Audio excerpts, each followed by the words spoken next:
Hi, welcome to 5 Minutes of Torah with B.I. Rabbi. I'm Rabbi Adam Stein. Well, here I am on a beautiful day outside.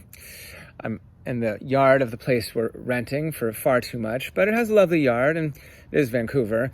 It was really sunny here before, believe me. I have my Hawaiian shirt on that I bought a year ago in Maui. It's silk, and so that means that I sort of ruined it a little bit, all these wrinkles here, because I put it in the washing machine instead of hand washing it like the label said. But look, I know I need to be grateful for the fact that I've been able to travel a lot in my life. I love seeing new places, getting away from quote-unquote normal life, and just being on vacation. Of course, now that we're all away from normal life all the time, we're just stuck in our homes. We're not able to travel much. But I realize there are people who don't have a very normal life at all, and even that phrase itself is completely relative anyway. But many people, probably most people in the world, don't have the means to take anything like a vacation or what we see as a vacation. So I'm lucky, I'm blessed, I'm grateful, and many of us are lucky and should be grateful. But you know, there are some people who, because of their life situations, can't leave their country of residence to take any kind of trip, even if they might have the means, the money to take such a trip. There are 79.5 million refugees in the world, according to an article from a study published just today. It's Thursday as I'm recording this. For various reasons, most of them shocking and horrible, these human beings, almost double the number in 2010, had to leave their homes and are now somewhere else, or wandering, without a home anywhere.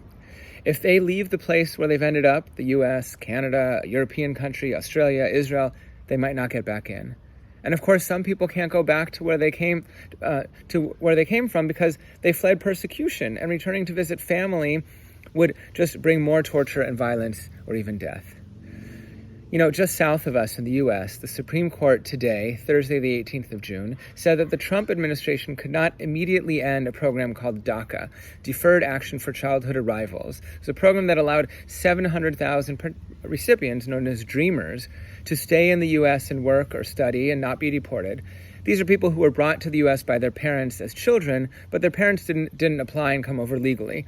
The children were often unaware that they had even been brought over illegally, and maybe learned when they were young adults or 18 or 19.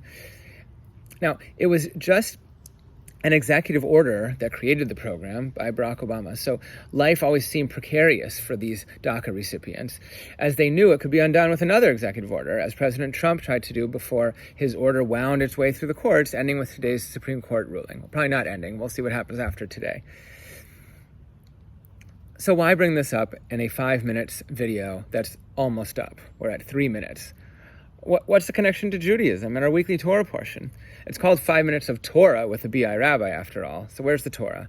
Now, you might be surprised to hear that the connection that jumped out at me from this week's Torah portion is not the story of the spies scouting out the land before the children of Israel went into the land of Israel after fleeing Egypt. But that's a good guess. It is a good parallel. Actually, it's these verses come a little later on in the Torah portion, Parashat Lech Lecha. After describing certain sacrifices that people could make, it says, when throughout the ages a stranger who has taken up residence with you, or one who lives among you, would present an offering of fire that has a pleasing odor to God, as you do, so shall it be done by the rest of the congregation. There shall be one law for you and one for the resident stranger. It shall be a law for all the time throughout the ages. You and the stranger shall be alike before the Lord. The same ritual and the same rule shall apply to you and the stranger who resides among you. So it's not a perfect parallel. We know that strangers, aliens, visitors don't receive the same benefits and rights and privileges that citizens of a country do. These DACA recipients, these dreamers they're called, didn't have the same exact rights. They often were scared of leaving because they wouldn't get back. And I should know, I'm not a citizen of Canada yet, so I don't get the same rights as a citizen.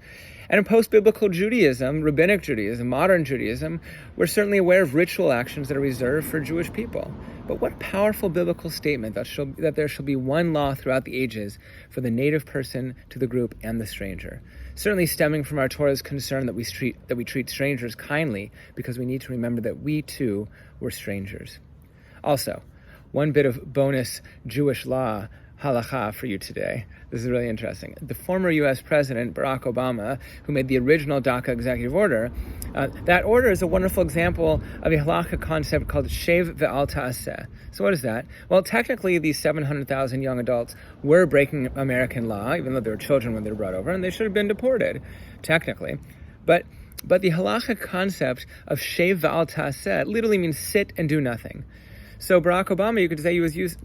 I don't know if he knew this halakha concept, though he has a lot of Jewish friends and colleagues and knows something about Judaism, but he wasn't going through Congress to change the law. And in halakha, we'd say shev ve'al ta'aseh isn't sitting and doing nothing, isn't breaking the law either. It's just sitting and doing nothing. So that's what he was doing. He was saying we're going to not deport people, but we're not giving them the path to citizenship either. And one might argue that at the time, and perhaps even now, it was the most appropriate response, both ethically and logistically. Shabbat Shalom.